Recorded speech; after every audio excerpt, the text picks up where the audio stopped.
Back on Inside Tennessee, Susan Richardson-Williams. I want to talk about hall monitors because that's one of the things that came out. And I talked to several people down there who really have felt intimidated. You got your microphone cut off a couple of times, or you weren't recognized. I didn't get cut off. They just never called me.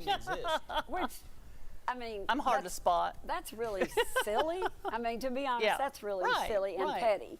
And the speaker shouldn't have done that. But I have talked to people, and our own people, Republicans, who felt intimidated and that there were hall monitors, and you felt like you were continuously being watched to see what you were doing. So, and I can speak to that because I think that, you know, I knew it the whole session, and I had been told by some people, some staff in different offices that, oh, this person is assigned to you, Gloria.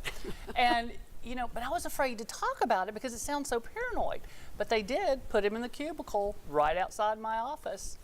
And this person's just supposed to see what you're up to. Yeah, like I'd go to the bathroom, he'd go down the hall. Are you talking about every day or what? Most days. But then I think that Jeremy Faison ultimately ended up with the same hall monitor, so it was a little stress off of me and a little more on him. Bipartisan. Bill Dunn, you're looking better and better all the time. But seriously, like I would be at lunch 3 blocks away, and I'd be like, boom, and again, twice in a span of 30 minutes, I'm going to agree with Gloria. I believe that actually did happen. I really do.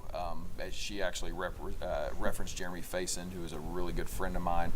He was part of that, and you could see when you're having a conversation on the 5th floor, and the person walks by 3 different times. When you're having a conversation with a Jeremy Faison or others that you know, you feel like are being watched, and then you walk outside of your office, and a couple of these people who are supposed to be hall monitors turn around and walk off when they've been leaning against your wall. You begin to wonder. And then on the House floor, you can feel it too. I don't know. I'm sure Gloria would probably agree with that. He stood most of his time right behind my desk. Again, we are talking about the state legislature, not Game of Thrones. That is correct. That is correct. That is profoundly twisted. It is profoundly twisted. That is like, you are correct. Serious? High school. Sound like high school. So, Middle school. Representative Dunn, that there's some who say that to be a truly effective speaker, you have to be liked and feared.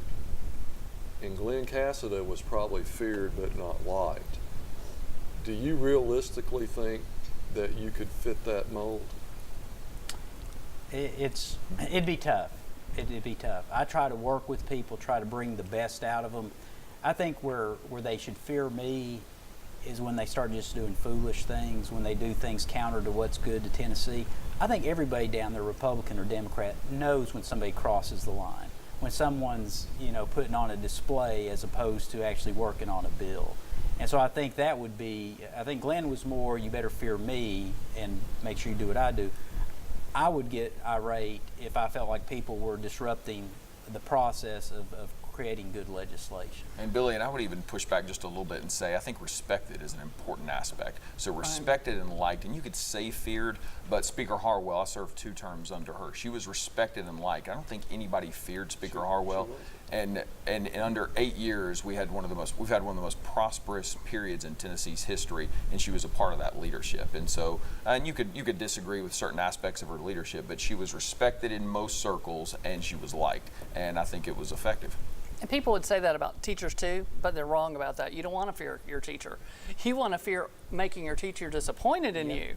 You want your teacher to respect you, as Representative Zachary said, because the reality is fear creates backbiting and all of that sort of thing, and leaking and stuff and like hall that. Monitors. And hall monitors. And it creates an environment of retribution, which is not healthy. Yes, retaliation for sure. We'll be back with our final block of Inside Tennessee right after this.